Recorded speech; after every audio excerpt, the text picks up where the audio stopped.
Hello friends, good morning. आ जाइए सभी लोग, लाइव जुड़ जाइए। हाँ, सभी को गुड मॉर्निंग। बिल्कुल।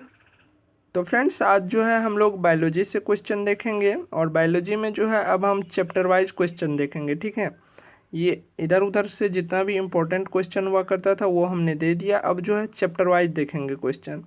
और आज के क्लास में जो है क्लास 12th के 4 नंबर चैप्टर लिया गया है, जिसको हिंदी में जनन एवं स्वास्थ्य के नाम से जाना जाता है और इंग्लिश में जो है रिप्रोडक्टिव हेल्थ के नाम से जाना जाता है। ठीक है, तो चलिए बढ़ते हैं क्वेश्चन की तरफ और देखते हैं इनका क्वेश्चन। तो पहला क्वेश्चन है, भारत में परिवार नियोजन कार्यक्रम कब आरंभ हुआ? परिवार नियोजन को जो है इंग्लिश में फैमिली प्लानिंग भी बोलते हैं। फैमिली प्लानिंग बोले तो कि फैमिली में कितने बच्चे होने चाहिए, एक या दो, तो प्लानिंग करते हैं, इसी को बोला जाता है फैमिली प्लानिंग या परिवार नियोजन। ठीक है, तो ये जो स्टार्ट हुआ था ये 1951 ईस्वी में स्टार्ट हुआ था भारत में सर्वप्रथम। ठीक है, तो पहला कैंसर हो गया आपका ए। चलिए आगे बढ़ें। हाँ ठीक है, आप ही लोग आंसर बताइएगा पहले, फिर हम बताएंगे। दूसरा नंबर क्वेश्चन है, जनसंख्या अत्यधिक होने से, चलिए आप लोग बताइए, तो जनसंख्या अत्यधिक होने से क्या क्या परेशानियां सामने आ सकती है? हाँ बिल्कुल सही है, जो लोग ए नंबर टिक मार रहे हैं सही है। जनसंख्या बढ़ने से जो है प्रति व्यक्ति के आय में तो कमी होगी ही होगी, इसके साथ बहुत सारी प्रॉब्लम्स आ जाएगी। देखिए, आय की कमी होगी, क्या होगा? आर्थिक प्रॉब्लम बढ़ जाएगी, आर्थिक परेशानियां बढ़ जाएगी, घर में बहुत सारे चीज़ की कमी होने लगेगी। बोले तो जो भोजन होते हैं उसमें पोषक पदार्थों की कमियां होने लगेगी और बच्चों का जो समुचित विकास होता है, बहुत सारी परेशानियां आ जाएगी। ठीक है, तो जनसंख्या अत्यधिक होने से हम लोग को रोकना है, भली भांति जितना अधिक कर सके हम लोग को रोकना है। ठीक है, चलिए आगे बढ़ते हैं। और जो लोग ये कमेंट करते हो सर आपकी गर्लफ्रेंड है कि नहीं, बहुत बदमाश हो तुम लोग, बहुत मार लगेगी। ठीक है, सर अभी तक साधु है। ठीक है, चलिए आगे बढ़ते हैं। अगला क्वेश्चन है, संतानों उत्पत्ति नियंत्रण के क्या उपाय हैं? संतानों उत्पत्ति नियंत्रण, ठीक है, ये नहीं कि संतानों उत्पत्ति, इस पे ज़्यादा ध्यान नहीं दीजिए, यहाँ पर ध्यान दीजिए नियंत्रण के क्या उपाय हैं। अगर इसको इंग्लिश में बोलते तो इंग्लिश में क्या बोलते हैं? पॉपुलेशन कंट्रोल के जो है कौन से मेथड हैं?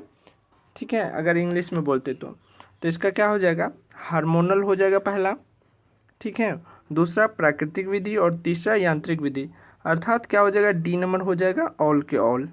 ठीक है, अगर आप लोग हार्मोनल विधि समझे तो हार्मोनल विधि किसे कहते हैं? हार्मोनल विधि हो गया कि आजकल जो है बहुत सारी हार्मोन से गर्भ निरोधक गोलियां बनाई जाती है। गर्भ निरोधक बोले तो प्रेगनेंसी को रोकने वाला टैबलेट बनाया जाता है, जैसे हो गया माला डी, माला एन, और एक सहेली होती है, ये सभी मार्केट में मिल जाती है किसी भी मेडिसिन की दुकान पे। ठीक है, तो ये सभी हार्मोनल विधि हो गया। प्राकृतिक विधि किसे बोलते हैं? प्राकृतिक विधि जो होता है वो स्पर्म को निकलने से पहले जो है पेनिस को वेजिना से बाहर निकाल लिया जाता है। ठीक है, तो ये हो गया प्राकृतिक विधि। उसके बाद आता है यांत्रिक विधि। यांत्रिक विधि किसे बोलते हैं? यांत्रिक विधि में जो है कंडोम का इस्तेमाल किया जाता है, तो इसे हम यांत्रिक विधि बोलते हैं। तो फ्रेंड्स, तीसरा का आंसर हो गया आपका डी। और ये तीनों जो हैं क्या होते हैं इनके बारे में मैंने बता दिया। चलिए आगे बढ़ें। चलिए अगला प्रश्न देखते हैं। अगला प्रश्न है, इनमें से कौन यौन संचरित रोग है?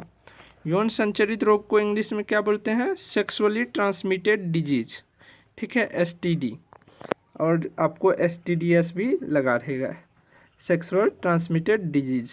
ठीक है, तो इनमें से जो है कौन सा यौन संचरित रोग है ये आपको बताना है। चलिए जल्दी से आप लोग बताइए। तो यहाँ पर डी नंबर ऑप्शन हो जाएगा। ठीक है, गनेरिया भी होता है, सिफिलिसिस भी होता है, एड्स भी होता है। ये तीनों के तीनों कौन से रोग हैं? यौन संचरित रोग हैं।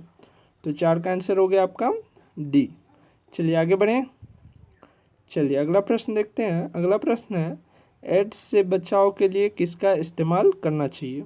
देखिए, एड्स से बचाव के लिए जो है हमें तो बहुत सारे इसके पॉइंट दिए हुए हैं, लेकिन आपके ऑप्शन में जो है कंडोम, इसका इस्तेमाल करना चाहिए। ठीक है, अगर दोनों में से किसी एक को, मेल या फीमेल में से किसी एक को भी रहे, अगर आप कंडोम का इस्तेमाल करते हैं तो उनमें से क्या होगा कि ये एड्स नामक डिजीज़ जो होती है वो एक दूसरे में फैलेगा नहीं, ठीक है।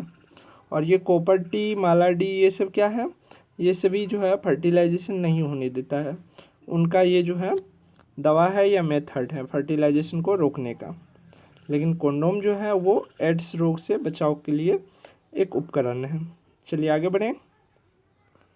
चलिए बताइए, आप लोग को इतना डीप में समझाना सही है या मतलब उतना नहीं बताया? देखिए बायोलॉजी है तो बताना तो पड़ेगा ही, ठीक है।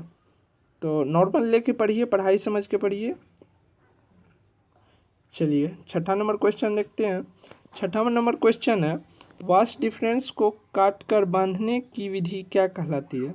वास्ट डिफरेंस जिससे क्या होता है, टेस्टिस से स्पर्म का जो पेनिस में जो आना होता है यूरेथ्रा के थ्रू, उनको वो नली को जो है इंग्लिश में वास्ट डिफरेंस बोलते हैं, ठीक है। तो उनको काट करके जो बांध दिया जाता है उस प्रोसेस को क्या कहलाता है?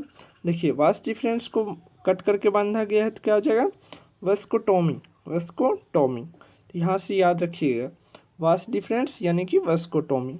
अगर फीमेल की बात करें तो फीमेल में क्या होता है, फ्लोपियन ट्यूब होती है, ऐसे जो रहती है उंगली नुमा संरचना के जैसे, इसको बोलते हैं फ्लोपियन ट्यूब। इसको अगर कट करके बांध दिया जाए तो क्या बोलेंगे, ट्यूबोकोटोमी। तो अगर फीमेल के केस में अगर पूछा जाए कि फ्लोपियन ट्यूब को कट करके बांधने वाली विधि क्या कहलाती है, तो ट्यूबोकोटोमी हो जाएगा। लेकिन यहाँ पर वास्ट डिफरेंस को पूछा गया है तो यहाँ पर आंसर हो जाएगा आपका ए, वेस्कोटोमी। चलिए आगे बढ़े। चलिए सातवां नंबर क्वेश्चन देखते हैं। सातवां नंबर क्वेश्चन है, हार्मोनल विधि में किसका प्रयोग होता है? हार्मोनल विधि आप लोग को बताए थे थोड़ा देर पहले कि हार्मोनल विधि जो है बहुत से हार्मोन्स का प्रयोग करके जो है गर्भ निरोधक गोलियां बनाई जाती हैं, जिसमें आपके माला एन, माला डी एवं सहेली आती है। और माला एन और माला डी का जो है वो डेली एक टेबलेट मतलब खाना पड़ता है 21 दिनों तक। कितना दिनों तक? 21 दिनों तक डेली खाना पड़ता है। और सहेली जो है इनको वीकली यूज किया जाता है, सप्ताह में एक बार, ठीक है। ये बहुत ज़्यादा असरदार होता है, इनका साइड इफ़ेक्ट नहीं होता। चलिए अगला प्रश्न देखें। आठवां नंबर क्वेश्चन है, एड्स रोग किस विषाणु के कारण उत्पन्न होता है? तो आप लोग को पता होना चाहिए कि एड्स जो है वो वायरस से उत्पन्न होता है। और किस वायरस से? तो HIV वायरस के कारण जो है ये उत्पन्न होता है, ठीक है। तो 8 का आंसर हो गया आप लोग का बी। चलिए 9वां नंबर क्वेश्चन देखते हैं। अच्छा एक बात बताइए, आप लोग को पता है कि क्यों आप लोग का 3-4 दिन से क्लास बंद था? चलिए मैं बताता हूँ आप लोग को क्लास क्यों बंद थी। क्योंकि आप लोग बोले थे कि सर क्लास का टाइमिंग जो वो बढ़ाइए, 15 से 20 मिनट कीजिए। तो हमने क्लास का टाइमिंग जो है 15 से 20 मिनट कर दिया। लेकिन आप लोग जो है थोड़ा देर करते थे, 3 मिनट, 4 मिनट, 5 मिनट क्लास करते थे, छोड़ के भाग जाते थे। कितना भी हम मेहनत कर ले, लेकिन आप लोग मेहनत करने के लिए तैयार नहीं हैं। तो उन सभी स्टूडेंट को मैं बोलना चाहूँगा कि फिर आप लोग जो है एक एक दिन करके अपने अपने सीट से पीछे होते जाइएगा। और जो लोग अभी कंटिन्यू क्लास कर रहे हैं उन लोगों के लिए बहुत ही अच्छा है कि अभी आप लोग जम के स्टडी कीजिए। क्योंकि एग्ज़ाम का जो डेट है ना वो कभी भी 15 दिन, एग्ज़ाम से 15 दिन पहले जारी कर सकता है। उन पे आपका कोई बस नहीं कि आपने 1 महीना पहले क्यों नहीं दिया, ठीक है। तो जितने लोग अभी जम के तैयारी कर रहे हैं ऐसे तैयारी कीजिए कि सोचिए हमको 2 दिन बाद एग्ज़ाम देना है। इस प्रकार से तैयारी कीजिए, तभी आप लोग को कॉलेज मिल पाएगी, नहीं तो फिर भटकते रहिएगा, ठीक है। चलिए अब 9वां नंबर क्वेश्चन देखते हैं। 9वां नंबर क्वेश्चन है, गर्भपात कितने दिन के अंदर कराना सुरक्षित रहता है? देखिए गर्भपात को इंग्लिश में अबॉर्शन भी बोलते हैं। तो गर्भपात जो है वो 3 मंथ के अंदर कराना सुरक्षित होता है माता के लिए।